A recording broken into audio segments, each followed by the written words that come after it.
going back to what Molly said on the salaries, that minimum wage increase has been quite a challenge last year. For those of you that either have or do manage payroll, our payroll went up over 40% last year.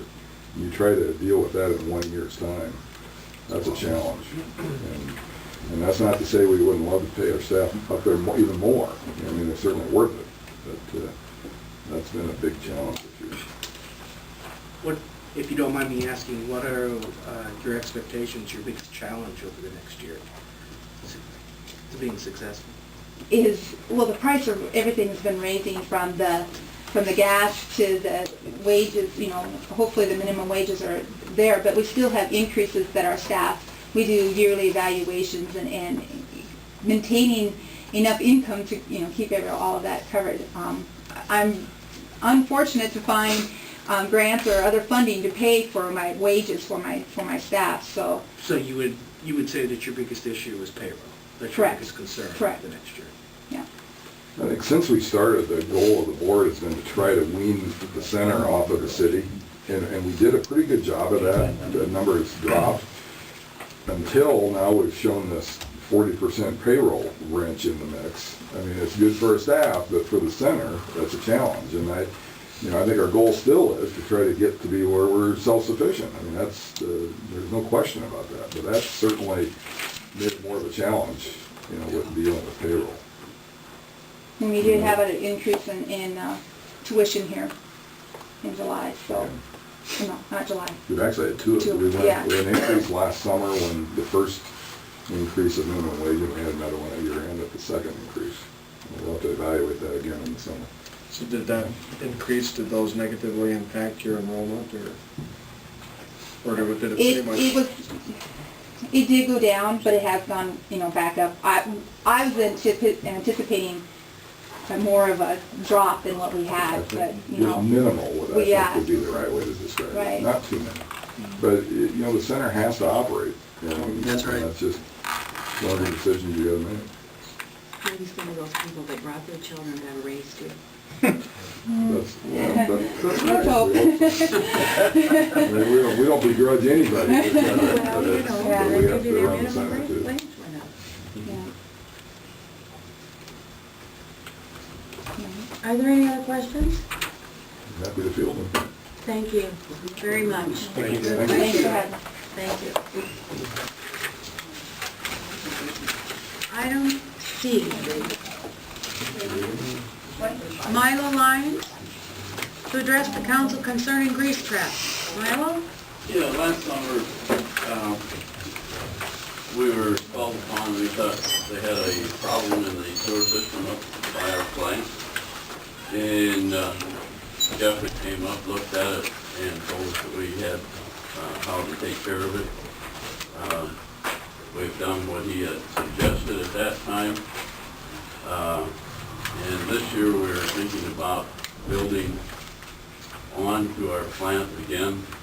And at that time we decided that we would propose to try and take care of the problem that we're being faced with. And we'd like to you've got our letter there and 2 different deals, and that's what we were proposing to do. And hopefully that would take care of any problems that we think we are causing. And at this time, of course, it would be cheaper for us when we are building, we do it all at once. And that's why we would like to have some response from the city. And if you have any questions, Dan is here, I'm here, Sally's here, and Bob Scheffler's been up there with us When do you plan on starting your expansion? this summer, within the next couple of months. Yeah. We have a building permit started, we've got a demolition paper out already for a building that we're gonna demolish. We've met several times with Bob Scheffler, and if you have some questions, Bob can sort of answer them for you too. He thinks it's a good idea. Dale and I think it's a good idea. Northwest Concrete was down, and I think we explained all that in the letter. yeah. By the way, Good we explanation. actually don't think our product is probably causing the problem, but the possibility exists that it may, so we are going to take this action. If you agree to the placement of the tanks that has been worked out by several former building consultants in the Northwest concrete people that make the concrete tanks that are the grease traps. There will be 2 of them.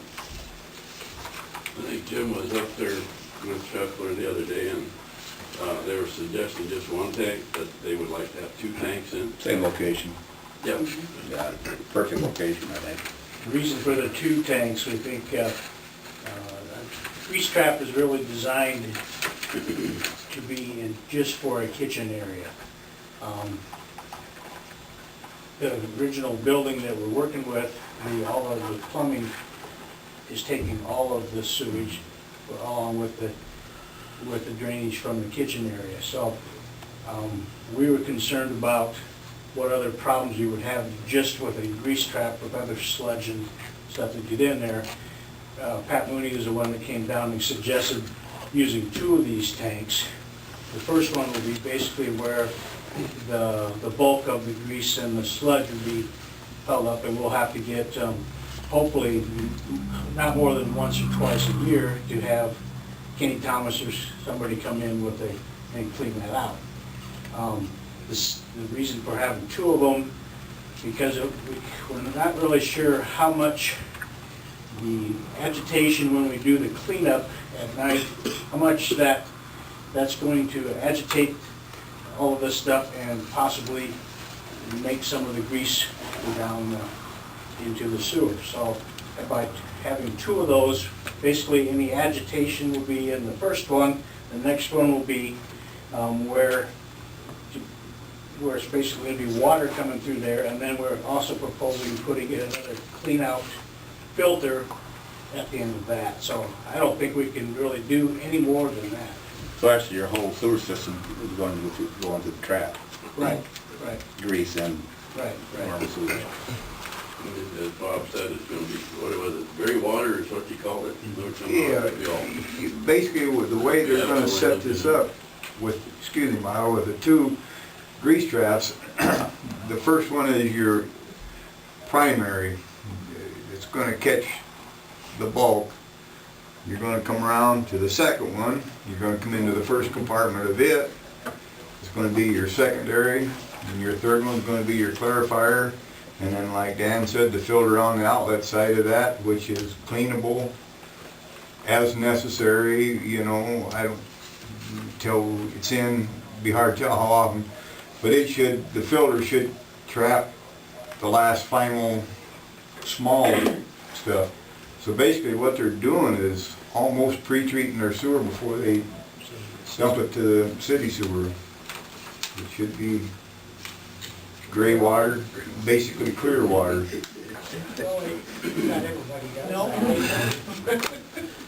This will be placed, if I understand right, on public property?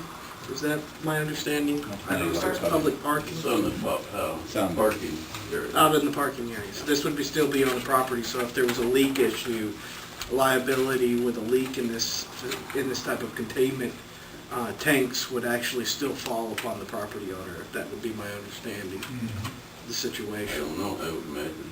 Yeah. That's what It's you fine. write into it, that's what Yeah. happens. That's concerning, though. I mean, as far as if something, you know, did get done and repair needed to be done, at that point, whose cost? I don't need to argue about it, because you're going to have to get it fixed. I think we said in there the maintenance would be up to us. Yeah. I didn't see Yeah, that. they aren't going to let it go. I missed that too. I didn't see that, I'm sorry.